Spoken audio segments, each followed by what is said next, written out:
12장 1절로 7절까지 말씀입니다. 사사기 12장 7절로 7절까지 말씀, 제가 가진 성경 구약성경 383페이지입니다. 사사기 12장 1절로 7절까지 말씀, 이 시간 제가 한 절, 여러분이 한 절, 우리 한 절씩 교독하신 후에 마지막 7절 한 목소리로 합독하도록 하겠습니다. 에브라임 사람들이 모여 북쪽으로 가서 입다에게 이르되 내가 암몬 자손과 싸우러 건너갈 때에 어찌하여 우리를 불러 너와 함께 가게 하지 아니하였느냐? 우리가 반드시 너와 내 집을 불사르리라 하니,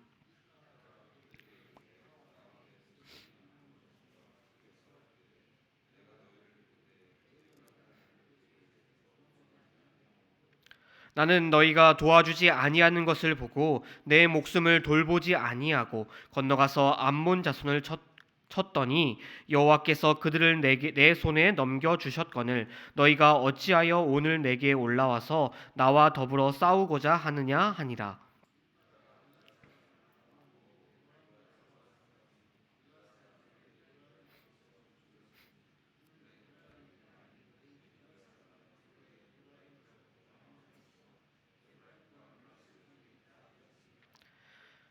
길르앗 사람이 에브라임 사람보다 앞서 요단강 나루턱을 장악하고 에브라임 사람의 도망하는 자가 말하기를 청하건대 나를 건너가게 하라 하면 길르앗 사람이 그에게 묻기를 내가 에브라임 사람이냐 하여 그가 만일 아니라 하면,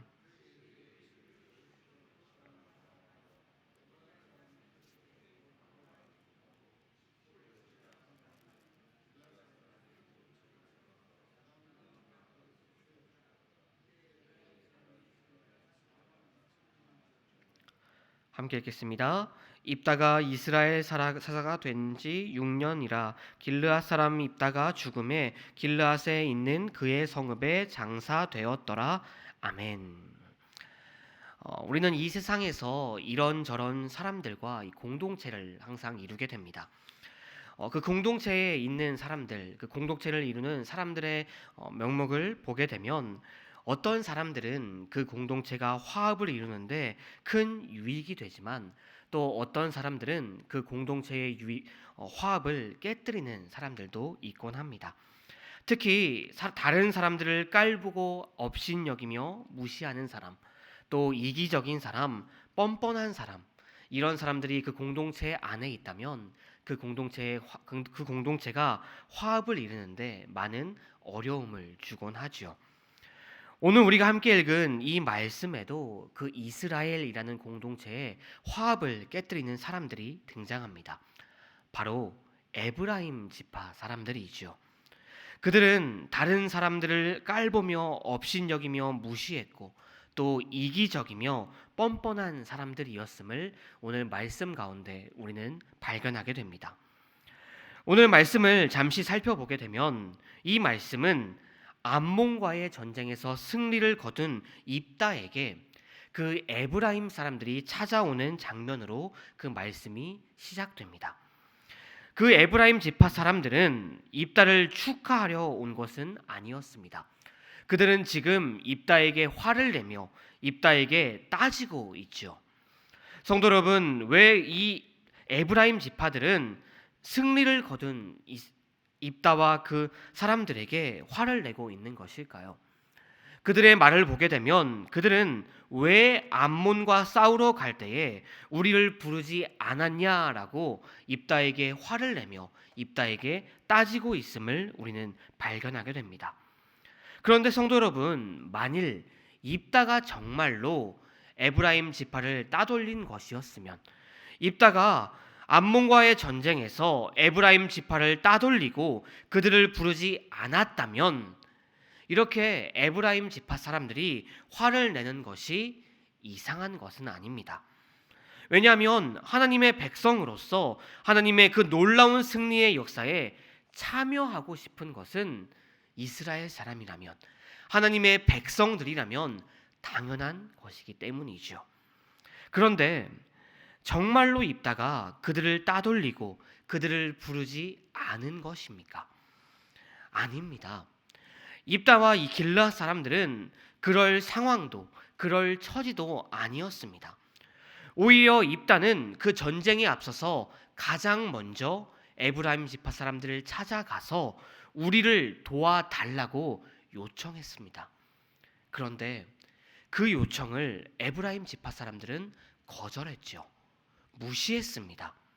그런데 그랬던 이들이 전쟁이 다 끝나고 입다가 영웅적인 승리를 거두고 난 후에 입다를 찾아와서 화를 내고 우리가 반드시 너와 내 집을 불사르겠다라고까지 협박을 하고 있다라는 것입니다. 성도 여러분, 우리가 이 사사기 말씀을 살펴보게 되면요, 에브라임 지파의 이러한 아나무인적인 태도는 처음이 아니었습니다. 얼마 전에 기드온에게도 그들은 똑같이 했었죠. 사사기 8장 1절 말씀을 보시면 에브라임 사람들은 이렇게 말합니다. 에브라임 사람들이 기드온에게 이르되 내가 미디안 사람과 싸우러 갈 때에 우리를 부르지 아니하였으니 우리를 이같이 대접함은 어찌 됨이냐 하고 그와 크게 다투는지라. 에브라임 지파 사람들은 기드온이 그 300명의 용사와 함께 거대한 승리, 영웅적인 승리를 거두자 그때에도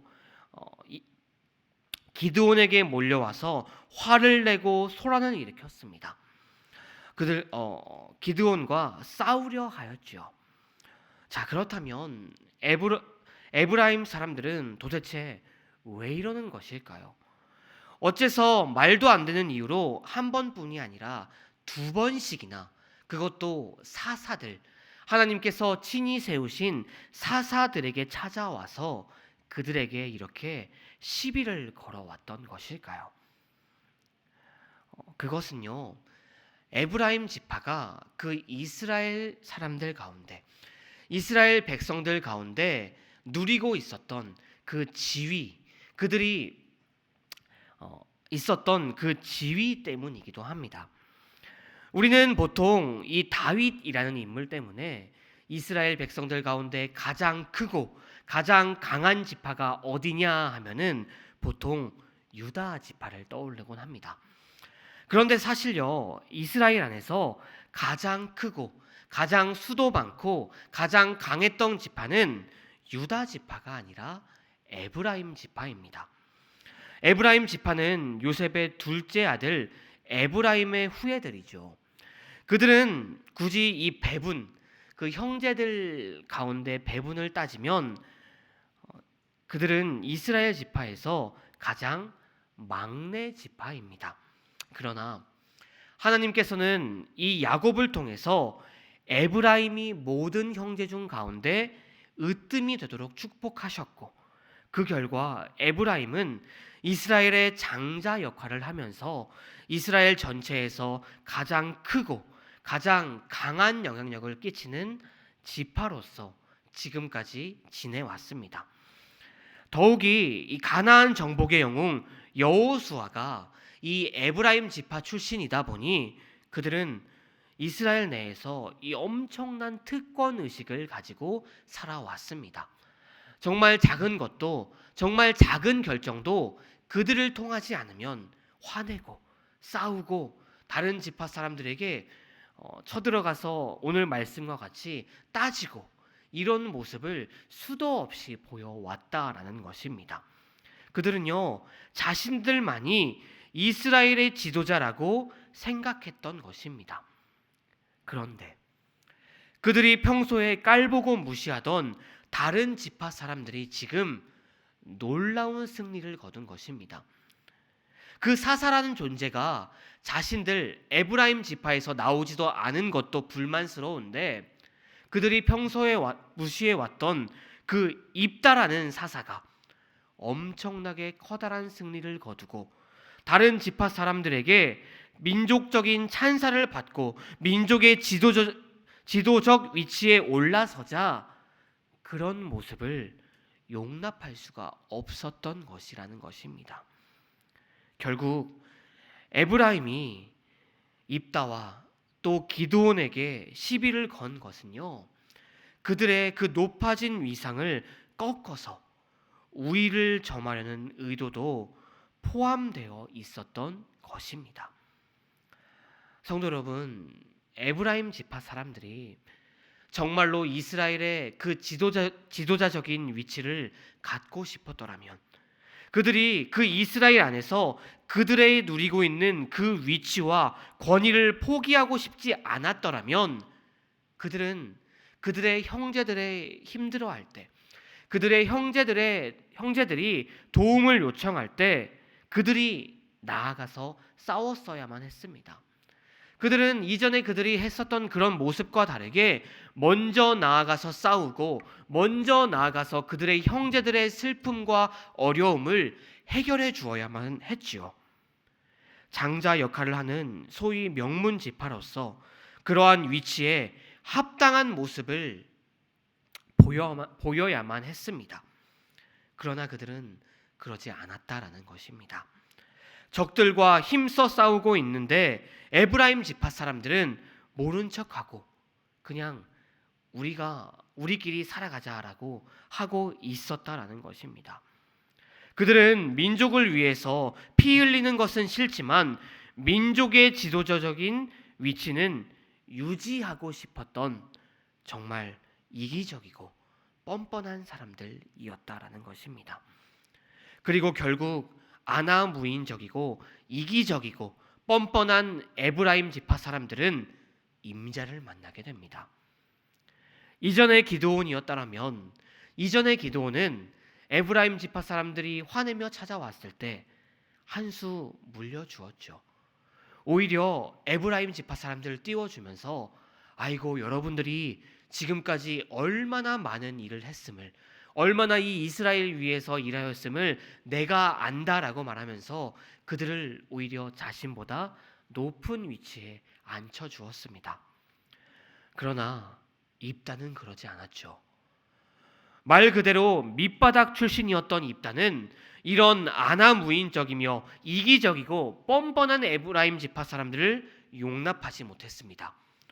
결국 입단은 그의 동료들과 함께, 그를 따르는 사람들과 함께 에브라임 지파를 공격합니다. 에브라임 지파 사람들은 입단을 이겨내지 못하였죠. 그 결과 이스라엘 공동체 안에서 피가 흐르게 되었습니다.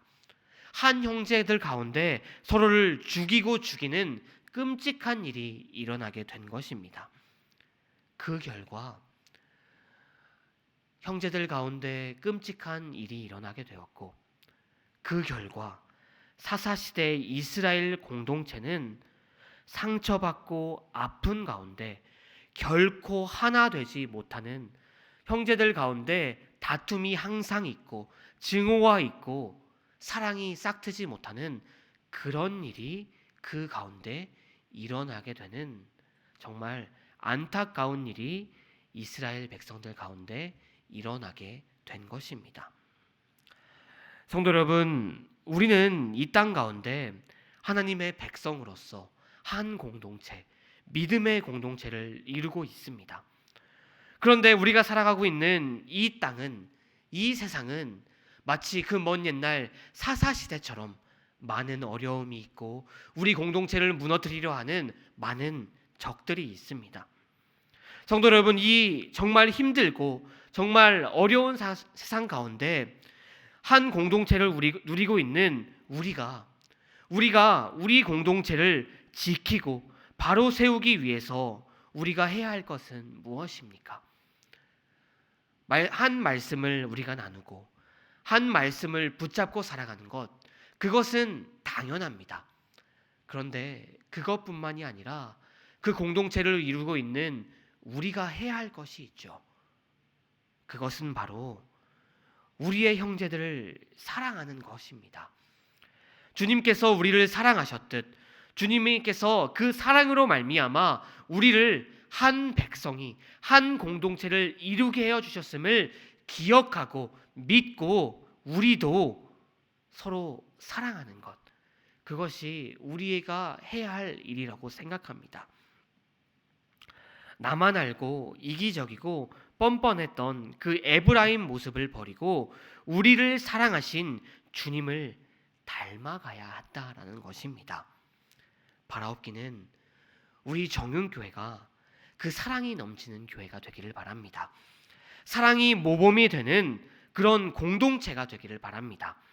이기심을 버리고 다른 사람이 잘 되기를 힘써 기도할 수 있는 교회, 자기 유익만 앞서 세우는 것이 아니라 우리의 유익, 우리 교회의 유익, 우리 형제 자매들의 유익, 우리 한 믿음을 가진 우리 옆에 앉아있는 그 사람의 유익을 위해서 서로 도우는 교회가 되어야 할 줄로 믿습니다. 뿐만 아니라 다른 사람이 잘 될 때 세상 사람들처럼 배 아파하는 것이 아니라 진심으로 기뻐하고 박수 쳐줄 수 있는 그런 사랑이 넘치는 교회가 되기를 바랍니다. 오늘 말씀에 등장하는 그 에브라임 지파의 그런 잘못된 모습이 있더라면 오늘 이 시간 함께 기도하면서 주님께 회개하시기를 바랍니다. 이 땅에 참된 사랑의 공동체로서 그 사랑을 키워감으로 주님께 칭찬받는 우리 정윤교회가 되기를 주님의 이름으로 축원드립니다. 기도하시겠습니다.